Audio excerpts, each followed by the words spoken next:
Selamat pagi, selamat siang, selamat sore, salam sejahtera, salam wirausaha. Para sedulur semua dimanapun berada, khususnya yang menekuni dunia bisnis dan juga keuangan,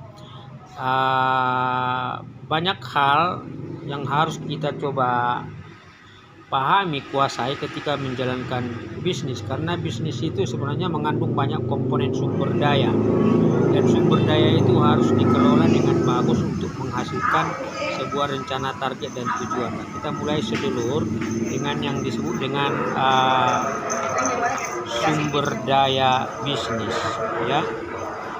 Jadi resources. Nah, sumber daya bisnis itu sebenarnya itu sudah ada di dalam perencanaan dari sebuah rencana bisnis besar. Dan yang dimulai dengan yang disebut dengan yang pertama itu adalah money. Ya. Modal. Nah, modal ini bisa berasal dari hasil tabungan sendiri, hasil mungkin juga akumulasi dari pendapatan, atau mungkin juga dari nilai-nilai aset lain. Nah, ini yang pertama. Jadi modal ini kemudian akan diterjemahkan itu menjadi material, ya, material. Jadi material itu beragam komponen yang terkait dengan prasarana, peralatan, mungkin juga aktivitas tetap, mungkin juga itu sarana pendukung untuk akhirnya semua material ini itu akan dipergunakan untuk memaksimalkan rencana operasional kegiatan itu. Jadi ini material ini berupa komponen-komponen peralatan, perlengkapan, aset dan lain, juga termasuk aktiva lancar, persediaan dan lain-lain. Jadi yang bersifat materi. Nah, yang ketiga sumber daya bisnis itu adalah manpower, yaitu tenaga kerja langsung. Nah, artinya apa? Sebuah bisnis juga harus mempersiapkan yang disebut sebenarnya siapa pelaku teknis, siapa pelaksana dari rencana bisnis yang akan digulirkan ke pasar. Dan kemudian bagaimana tingkat keahlian mereka. Apakah kita tidak memerlukan tenaga kerja terdidik tetapi terlatih, maka perlu mungkin pada tingkat tertentu ada pembekalan, ada pelatihan, ada juga persiapan supaya mereka mengetahui SOP atau job description dari pekerjaan mereka. Nah, yang keempat itu sebenarnya itu adalah informasi. Ya. Nah, jadi informasi itu adalah bagaimana nantinya rencana produk itu akan digulirkan ke pasar. Ya, akan diinformasikan ke calon pelanggan, akan diinformasikan ke berbagai pihak yang berpotensi akan menjadi pembeli atau akan berkunjung ke rencana bisnis kita. Nah, artinya apa, sedulur? Informasi ini juga akan melihat sarana prasarana yang akan dipakai. Bisa saja media sosial, bisa saja sarana dua dimensi, brosur, flyer dan lain-lain. Tetapi itu adalah pilihan-pilihan, ya, yang pada akhirnya harus dipelajari, harus dipersiapkan dalam rencana bisnis planning itu sendiri. Nah, artinya apa? Ini sudah ada 1, 2, 3, 4. Nah, kalau dibedah, ini sebenarnya ini adalah internal resources, ya. Nah, ini external resources. Jadi sumber daya internal bisa saja berupa uang, kapital, bisa material yang akhirnya uang diterjemahkan dalam bentuk pengadaan sarana prasarana, kemudian juga manpower, siapa menjadi pelaku dari rencana bisnis itu, dan kemudian juga apa media, sarana, informasi yang akan dipergunakan. Nah, itu sudah ada 4. Nah, 1, 2, 3, 4 ini sebenarnya yang kelima, semua sumber daya ini harus dikelola dengan yang disebut dengan metode atau manajemen. Nah, jadi kalau ini kita coba bedah, ini kita bagi 4, yang menyangkut uang ini berarti adalah manajemen keuangan. Ya, di sini manajemen keuangan. financial management. Nah, material ini adalah manajemen aset. Yang ini manajemen keuangan. Manpower itu manajemen sumber daya manusia. Dan kemudian informasi itu manajemen pemasaran. Nah, artinya apa? 4 sub manajemen dalam sebuah manajemen bisnis harus ada. Manajemen keuangan berarti menyangkut semua terkait dengan uang masuk, uang keluar. Manajemen aset, bagaimana aset dikelola secara efektif, berdaya hasil, dan kemudian digunakan oleh manpower yang terampil. Tidak harus terdidik, tetapi terampil, dan kemudian memilih saluran, channel, bagaimana informasi itu masuk ke dunia eksternal. Ya, nah ini artinya apa? 4 ini sekarang. Nah, di sini dia masuk ke dunia eksternal dan motifnya, tujuannya adalah bagaimana how to get the money, penjualan. Nah, di sini ada sumber daya yang disebut dengan market. Nah, pasar. Nah, di pasar ini sebenarnya banyak stakeholder, ya, banyak stakeholder di pasar ini. Bisa saja misalnya supplier, ya. Bagaimana akhirnya setelah rencana bisnis ini tertuang detail dalam rencana bisnis plan dengan visibilitas studinya, siapa supplier yang akan kita pilih, yang bisa mengirim barang dalam kualitas yang bagus, kuantitas tertentu, kemudian juga harga kompetitif, sehingga menjamin yang disebut dengan manajemen produksi, ya kan? Manajemen produksi di sini tadi, kan? Nah, jadi di manajemen aset ini berarti manajemen produksi. Nah, supplier. Nah, di sini bisa saja juga ada kreditur, ya.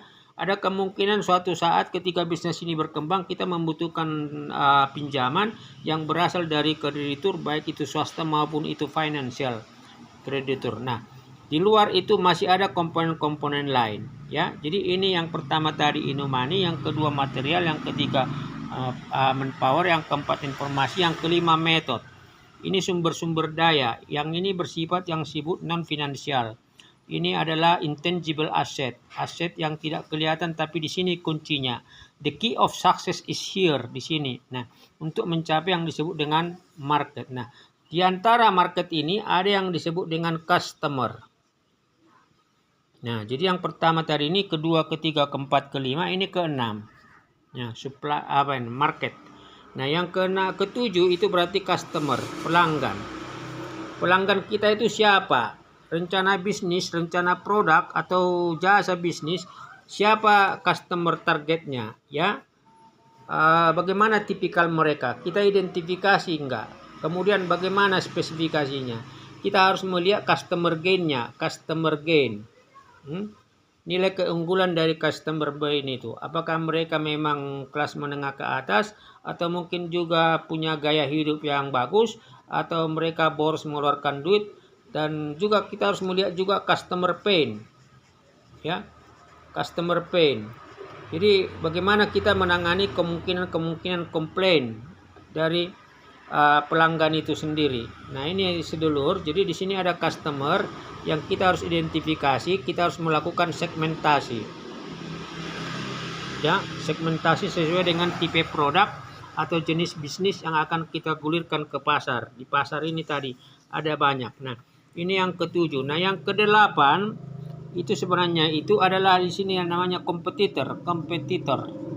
Nah, kompetitor ini juga kita harus pelajari siapa mereka. Apakah mereka pemegang yang namanya market leader yang menguasai dominan pasar, sehingga ketika produk kita masuk ke pasar, kita bisa masih berpeluang untuk mendapatkan potensi pelanggan. Ya, potensi pelanggan dengan memperhatikan kompetitor ini. Apakah mereka market leader? Apakah mungkin market follower? Apa mungkin penantang pasar, market challenger, ya?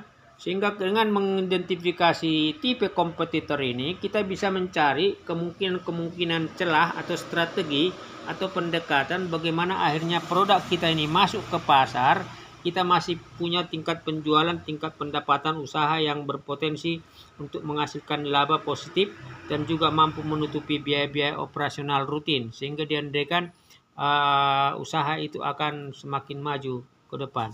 Jadi ini sedulur, jadi ada 7 sumber daya. Yang pertama itu money, yang kedua material, yang ketiga manpower, yang keempat informasi. Menyangkut money berarti manajemen keuangan, berangkat material berarti ini produksi, menyangkut manpower berarti sumber daya manusia, dan menyangkut itu informasi berarti pemasaran. Dan semua ini di sini ada administrasi perkantorannya, semua dokumen ada di sini, diteliti dan dicek satu-satu setiap item pengeluaran dan bagaimana pemanfaatannya untuk pada akhirnya produk itu bisa masuk ke pasar dengan nilai keunggulan, nilai kompetisi yang sangat bagus. Dan di dalam pasar yang ada beberapa stakeholder tadi, bisa supplier, bisa kreditur, itu adalah salah satu kompetitor. Ini harus dipelajari. Karena dengan adanya kompetitor, kita bisa melakukan pendekatan strategi atau pendekatan lain bagaimana produk itu bisa mulai masuk dan diminati oleh para pelanggan kita, apalagi di era digital saat ini. Kita bisa menggunakan yang disebut dengan platform digital untuk bisa akhirnya memasuki market itu, meskipun ada di situ kompetitor, market leader atau market challenger atau market follower. Dan tentu di antara market ini masih ada yang disebut dengan captive market, masih ada ceruk pasar yang memungkinkan kita bisa mendapatkan potensi pelanggan. Nah, di yang ketujuh ini, customer, pelanggan ini kita harus pelajari, kita harus melakukan segmentasi secara mendetail supaya kita tahu apa tipikal atau apa karakteristik customer gain mereka, ya, keunggulan dari customer kita, atau juga ada kemungkinan bagaimana customer pain dari mereka untuk kemudian kita menyiasati kemungkinan keluhan atau ketidakpuasan atau mungkin yang sifatnya soft service ketika mereka berada di arena bisnis kita itu. Kira-kira demikian sedulur, ini analisa bisnis, tetapi ini semua dilakukan oleh para pebisnis unggul, dan ini bagian dari bagaimana sebenarnya memenangkan produk itu di pasar yang saat ini sangat kompetitif dan sangat cepat berubah. Apalagi di era digital sekarang ini, kalau kita tidak melakukan penyesuaian dengan yang namanya tools dan sarana media sosial dan juga itu sistem pembayaran online virtual, maka relatif bisnis kita tidak mampu bersaing di era digital saat ini. Jadi ini ada resources internal, ada resources eksternal. Resources internal ini adalah bagian dari yang harus kita kuasai: money, modal, material, manpower, information. Lalu kemudian di sini ada method. Di sinilah ibaratnya dapur yang menentukan bagaimana akhirnya produk itu masuk ke dunia pasar yang sangat kompetitif. Nah, di sini ada kompetitor, di sini ada customer. Kira-kira demikian sedulur, salam sejahtera. Mohon maaf ini di siang hari ada cahaya, tetapi minimal mudah-mudahan ini bisa memberikan kejelasan. Ini semua dipelajari di Fakultas Ekonomi, tapi secara aktual ini adalah bagian dari perilaku operasional bisnis dalam keseharian kita. Salam sehat, salam sejahtera.